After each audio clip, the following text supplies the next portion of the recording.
maka tidak akan diterima di sisi Allah Subhanahu wa Ta'ala. Zakat dan sholat itu kedua-duanya adalah rukun Islam. Sholat 5 waktu fungsinya sebagai fondasi keimanan, fondasi agama kita. Sedangkan zakat itu perintahnya, fungsinya membersihkan harta dan membersihkan jiwa kita. Rasulullah SAW bersabda, "Shaumu syahri Ramadhan mu'allaqun baina as-sama'i wal ardh, wa la yurfa' illa bi zakatil fitri." Puasa Ramadan yang sudah kita lakukan tergantung antara langit dan bumi dan tidak akan diangkat ke hadapan Allah Subhanahu wa Ta'ala kecuali dengan membayar zakat fitrah. Hadis riwayat Ibnu Sa'id. Dari keterangan hadis tadi dapat kita peroleh pelajaran bahwasanya zakat fitrah merupakan kunci utama untuk diterimanya ibadah puasa kita. Meskipun telah sempurna kita melaksanakan puasa Ramadan, tetapi puasa itu sendiri masih tergantung antara langit dan bumi, tidak akan sampai kepada Allah sebelum kita robek hijabnya dengan cara membayar zakat fitrah. Allahu Akbar, Allahu Akbar, Allahu Akbar, walillahil hamd. Hadirin jamaah rahimakumullah. Ayat yang ketiga yang bergandengan yaitu aniskurli waliwalidaika. Hendaklah kamu bersyukur kepadaku, kata Allah, dan terima kasih dan bersyukurlah kepada kedua orang tuamu. Barang siapa yang bersyukur kepada Allah dan tidak bersyukur kepada kedua orang tuanya, maka tidak akan diterima di sisi Allah Subhanahu wa Ta'ala. Allah Subhanahu wa Ta'ala memerintahkan kita untuk bersyukur kepada Allah. Namun Allah juga menyuruh kita untuk bersyukur. Allah menyuruh kita untuk berterima kasih kepada orang tua kita, yaitu ibu dan bapak kita. Ada pertanyaan besar. Ada apa sebenarnya dengan kedua orang tua kita? Ada apa sebenarnya dengan ayah dan ibu kita? Sampai-sampai Allah memerintahkan kita untuk bersyukur kepada kedua orang tua kita. Sampai-sampai Allah memerintahkan kepada kita untuk berterima kasih kepada kedua orang tua kita. Hadirin jamaah Jumatri rahimakumullah. Orang tua adalah yang menjadi asbab, yang menjadi sebab kita hari ini ada, hadir di dunia ini. Bapak dan ibu kita lah yang menjadi perantara kita hari ini ada hidup di dunia ini. Ibu yang mengandung selama 9 bulan, lalu melahirkan kita, menyusui dan merawat kita dengan sepenuh hati kita, dengan sepenuh hati orang tua kita. Sementara orang tua kita, bapak kita mencari rezeki, bekerja dengan semangat jiwa dan raga demi untuk kebutuhan kita sebagai anaknya. Allahu Akbar, Allahu Akbar, walillahil hamd. Anak yang disayangnya adalah kita. Anak yang sangat disayang dan dicintainya adalah kita. Intinya, semua yang sudah dikorbankan, semua yang sudah dilakukan oleh orang tua kita, itu tidak lain tidak bukan demi untuk anaknya. Ibu dan bapak kita semua lakukan, maka sudah pantasnya sebagai anak haruslah berbakti dan berbuat baik kepada kedua orang tua. Itu kenapa Allah Subhanahu wa Ta'ala memerintahkan kita untuk berterima kasih, jangan menyia-nyiakan kedua orang tua kita.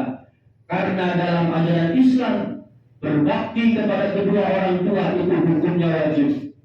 Allah Subhanahu wa Ta'ala berfirman dalam Al-Quran surat Luqman ayat 15, "Wa wassaynal insana biwalidayhi hamalathu ummuhu wahdan ala wahnin wa fisaluhu fi 'amain anishkurli wa liwalidayka ilayyal masir." Artinya, dan kami perintahkan kepada manusia berbuat baik terhadap kedua orang tuanya, ibu yang telah mengandungnya dalam keadaan lemah yang bertambah-tambah, bahkan menyusukan selama 2 tahun, maka bersyukurlah kepadaku dan kepada kedua orang tuamu, hanya kepadakulah tempatmu kembali. Hadirin kaum muslimin muslimat rahimakumullah. Begitu luar biasanya pengorbanan orang tua kita, pengorbanan ayah kita, pengorbanan ibu kita untuk kita. Bagaimana kemudian cara berbuat baik kita kepada orang tua hari ini? Maka kalau kita ingin berbuat baik kepada orang tua kita, bersyukur kepada orang tua kita karena perintah Allah, maka rawat orang tua kita, sayangi orang tua kita, ibu bapak kita. Jangan sombong, jangan berkata kasar, jangan membentaknya. Rendahkan suara kita di hadapan kedua orang tua kita. Hadirin jamaah Idul Fitri rahimakumullah. Mari bersama-sama kita tundukkan kepala, seraya merenungkan sejenak, seraya mengingat wajah kedua orang tua kita. Mari kita bayangkan wajah ibu bapak kita. Ingat suara ibu bapak kita ketika memanggil kita. Ingat ketika kita masih kecil dulu, ketika masa kita masih anak-anak dulu, betapa lembut suara ibu ketika memanggil kita. Betapa halus, betapa rendahnya suara panggilan bapak kita ketika memanggil kita. Begitulah orang tua kita, betapa sayangnya mereka dengan kita. Allahu Akbar, Allahu Akbar, walillahil hamd. Namun bagaimana perlakuan kita hari ini? Namun bagaimana sikap kita hari ini dengan orang tua kita? Kalau dengan orang lain kita kenapa bisa hormat? Kalau dengan orang lain kenapa kita bisa patuh? Kalau dengan atasan, dengan pimpinan, dengan bos kita kenapa kita bisa sopan? Dengan orang tua, dengan ibu bapak kita, kenapa kita tidak bisa seperti itu? Hari ini mungkin kita sudah menjadi orang yang sukses. Hari ini kita punya jabatan, punya pangkat, punya kedudukan. Hari ini kita menjadi orang yang kaya raya, hartanya melimpah. Tetapi ketahuilah, sesungguhnya apa yang kita miliki hari ini itu adalah karena berkat dari doa-doa orang tua kita, terutama doa-doa dari ibu kita. Ketika orang tua selesai sholat, siapa yang ia doakan? Ketika orang tua bangun tengah malam sholat tahajud, siapa yang ia doakan? Yang didoakannya adalah untuk kebahagiaan anak-anaknya. Anaknya kita yang didoakan oleh orang tua kita. Kenapa? Karena semua itu dilakukan oleh orang tua kita demi kita sebagai anaknya. Sampai-sampai orang tua kita lupa berdoa untuk dirinya sendiri. Sampai-sampai orang tua lupa mendoakan dirinya sendiri karena demi mendoakan kebahagiaan anak-anaknya. Dan doa orang tua ini mustajabah, diijabah oleh Allah Subhanahu wa Ta'ala. Ketika orang tua sudah mengangkatkan tangannya memohon kepada Allah Subhanahu wa Ta'ala, maka doa orang tua itu doa yang sangat diijabah oleh Allah Subhanahu wa Ta'ala. Sebagaimana hadis Rasulullah sallallahu alaihi wasallam, doaul walidi liwaladihi ka du'ain nabiyyi li ummati. Doa orang tua kepada anaknya mustajab laksana doa Nabi kepada para umatnya. Hadirin kaum muslimin rahimakumullah. Dalam hadis lain Rasulullah SAW juga bersabda, ridhallahi fi ridhal walidain wa suhtullahi fi suhtil walidain. Ridha Allah tergantung ridha orang tua, dan kebencian Allah terserah kebencian kedua orang tua. Allahu Akbar, Allahu Akbar, walillahil hamd. Kaum muslimin muslimat jamaah Idul Fitri rahimakumullah. Kalau sekarang kita menjadi orang yang sukses, silahkan nikmati kesuksesannya. Kalau sekarang kita menjadi orang yang kaya, banyak harta, silahkan nikmati. Kalau hari ini kita punya pangkat, jabatan, kedudukan, silahkan engkau banggakan. Kalau hari ini kita punya keluarga, punya istri, suami, punya anak, silahkan bahagiakan. Namun di saat kebahagiaan itu, jangan sampai itu semua menyebabkan kita melupakan kedua orang tua kita. Jangan sampai kita menjadi durhaka kepada ibu dan bapak kita karena kita melupakannya. Karena durhaka kepada orang tua itulah sesungguhnya yang akan menjadi awal kehancuran hidup kita. Durhaka dengan orang tua juga merupakan dosa yang sangat besar dan siksaannya amat berat. Rasulullah SAW bersabda, "Kullu dzunubi yu'akhirullahu minha ma syaa ila yaumil qiyamah illa 'uququl walidain. Fa inna Allaha yu'ajjiluhu li sahibihi fil hayati qabla al-mamat." Yang artinya Allah Subhanahu wa taala akan mengakhirkan balasan seluruh dosa menurut apa yang dikehendaki oleh Allah sampai hari kiamat, kecuali balasan durhaka kepada kedua orang tua. Sebab sesungguhnya Allah akan memberikan siksaannya di dunia kepada anak yang durhaka di waktu hidupnya sebelum meninggal dunia. Hadis ini memberikan pelajaran kepada kita bahwa kalau kita tidak sholat, kita tidak puasa, kita tidak ibadah, kita maksiat sekalipun, maka Allah akan memberikan balasan dosa itu nanti di hari akhir, di hari kiamat. Tapi Allah akan memberikan balasan siksa yang berat di dunia ini. Sebelum dia mati, sebelum meninggalkan dunia ini, Allah akan memberikan balasan itu kepada anak yang durhaka kepada kedua orang tuanya. Na'udzubillahi min dzalik. Hadirin jamaah Idul Fitri rahimakumullah. Itulah beberapa ancaman dari Rasulullah SAW. Kenapa Allah Subhanahu wa taala memerintahkan kepada kita untuk bersyukur, berterima kasih kepada orang tua kita. Ancaman Allah itu apakah kita ragu? Apakah ancaman Allah kita enggak percaya? Sesungguhnya ketahuilah, di zaman Nabi Muhammad SAW, ketika Rasulullah masih ada, pernah terjadi, bahkan sahabat Rasulullah SAW itu termasuk orang yang ahli ibadah. Sholatnya selalu berjamaah dengan Nabi. Namanya Alqamah.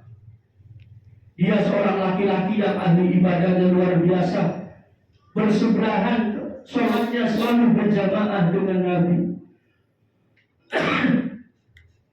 Namun di akhir hayatnya, Alqamah ini di akhir hayatnya, dia tidak bisa mengucapkan kalimat La ilaha illallah. Padahal ahli ibadah. Rasulullah mengatakan dalam sebuah hadis, siapa yang akhir hidupnya mengucapkan kalimat La ilaha illallah, maka dia termasuk orang yang akan masuk surga. Ini sahabat Nabi, setiap waktu sholatnya dengan Nabi, ketika di akhir hidupnya, di akhir hayatnya, di saat sakaratul maut, dia tidak bisa mengucapkan kalimat La ilaha illallah. Kenapa ini terjadi? Singkat cerita, sahabat Alqamah ini kemudian hendak dibakar oleh Rasulullah dengan sahabat-sahabatnya. Rasulullah bertanya, apakah Alqamah ini masih punya seorang ibu?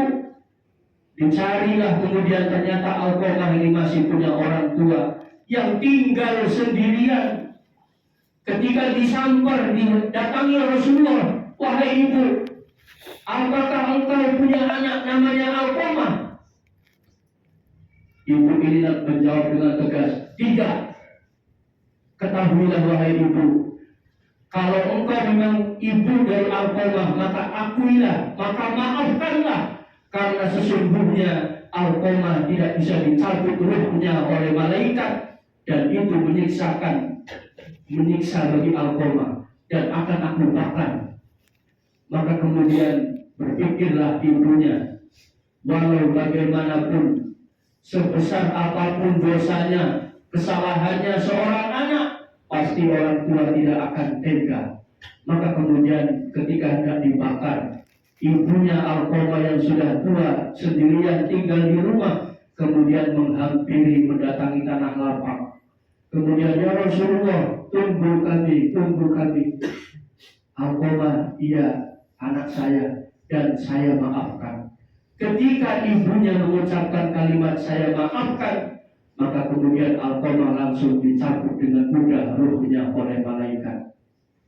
Ini tanda bukti bahwa siapa yang durhaka kepada orang tuanya, maka Allah akan siksa hidupnya sebelum dia meninggal dunia. Kalau kita tidak sholat, tidak puasa, kita maksiat, nanti akan dibalas oleh Allah di hari kemudian, di hari kiamat. Tapi Allah menyegerakan untuk menyiksa, menghukum, mengajab bagi siapa saja yang durhaka kepada kedua orang tuanya. Nauzubillah. Hadirin kaum muslimin rahimakumullah. Itulah kisah nyata tentang bagaimana beratnya siksa anak durhaka di zaman Rasulullah Shallallahu Alaihi Wasallam. Kemudian ada juga kisah legenda dari negeri kita, mungkin kita sudah pernah melihatnya, yaitu dari Sumatera Barat, Malikunda. Kenapa Malikunda seperti itu?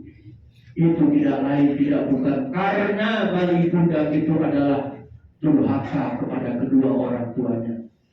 Mengambil kisah pelajaran ini, maka marilah kita selalu berbuat baik kepada orang tua kita sepanjang hayat kita. Bahagiakan ibu bapak kita sebagaimana ibu bapak dulu telah membahagiakan kita.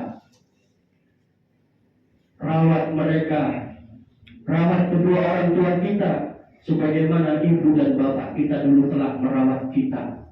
Mudah-mudahan bakti kita dengan orang tua, termasuk kita golongan orang anak-anak yang sholat dan sholehah.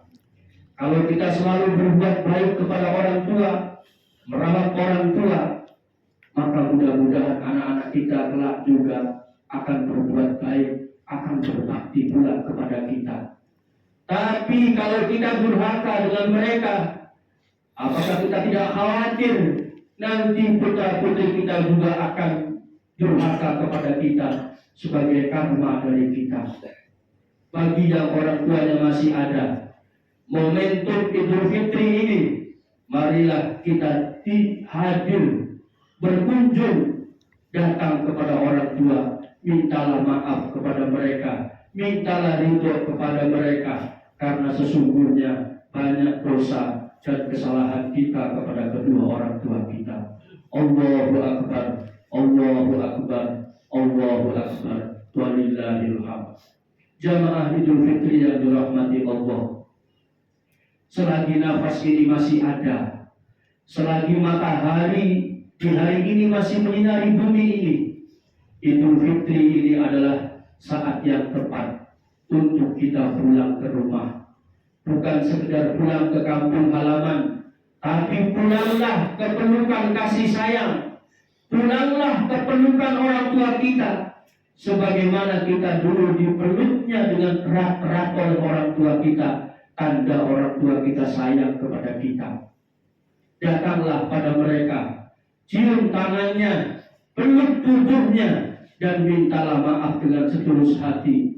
Jangan gengsi, jangan biarkan gengsi menghalangi kita, karena ketika mereka sudah tidak ada, kita pasti akan merindukannya. Rindu dengan suaranya, rindu saat suaranya memanggil nama kita.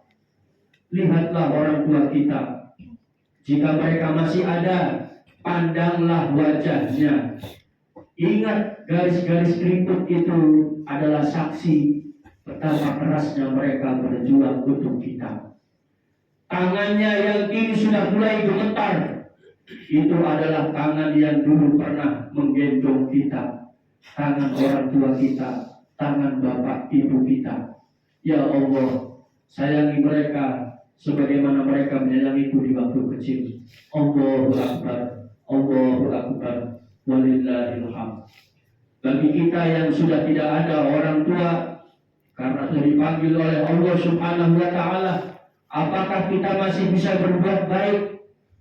Orang tua kita hari ini sudah tiada, apakah kita masih bisa berbakti? Dari Malik bin Rabi'ah As-Sa'di, bahwa Rasulullah SAW bersabda, ketika kami duduk bersama Rasulullah, lalu datang seorang lelaki dari Bani Salamah, lantas berkata, ya Rasulullah, adakah sesuatu yang bisa aku lakukan untuk berbakti kepada kedua orang tuaku, sedangkan orang tuaku sudah meninggal? Rasulullah menjawab, iya ada. Rasulullah melanjutkan jawabannya, doakan mereka dan mintakan ampun dosa untuk mereka. Hadis Abu Dawud dan Ibnu Majah. Hadirin rahimakumullah, maka doakan ibu bapak kita yang telah meninggal. Ziarahlah ke kubur mereka, karena ziarah kubur itu adalah hukumnya sunnah bagi Nabi Muhammad SAW. Maka ziarahlah kuburnya dan doakan mereka. Itu tanda bakti kita kepada orang tua kita yang sudah tiada. Mengakhiri khutbah ini, marilah kita didik putra putri kita dengan ilmu agama yang cukup. Bekali putra putri kita dengan akhlak yang baik, maka mudah-mudahan anak keturunan kita kelak menjadi putra putri yang soleh dan soleha, yang tidak akan berdurhaka kepada kita. Buka hati kita untuk saling memaafkan di antara sesama kita, karena bukan Idul Fitri namanya kalau tidak saling memaafkan di antara kita. Jalin terus silaturahmi di antara kita agar ukhuwah Islamiyah dan persatuan di antara kita tetap terjaga. Selamat Idul Fitri 1440 Hijriah. Bidal aidin wal faidin. Mohon maaf lahir dan batin. Mohon maaf lahir dan batin, dan mudah-mudahan Allah Subhanahu wa Ta'ala mengangkat derajat kita dengan kemuliaan di sisi Allah Subhanahu wa Ta'ala. Semoga Allah Subhanahu wa Ta'ala mengampuni dosa-dosa dan kesalahan kita semuanya. Amin ya rabbal alamin. Barakallahu li wa lakum bil Qur'anil azim wa nafa'ani wa iyyakum bima fihi min dzikrill hakim. Aqulu qawli hadza wa astaghfiruh innahu